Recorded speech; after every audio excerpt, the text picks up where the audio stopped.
ডালটা নিলাম। ডাল না গন্ধটা লেবু দিয়ে খেতে হেভি লাগে, আর লেবুটা এত ভালো গন্ধ, খুব ভালো লাগে।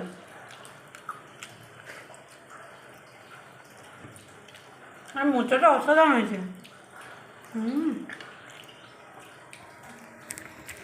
খুব সুন্দর হয়েছে মোচাটা।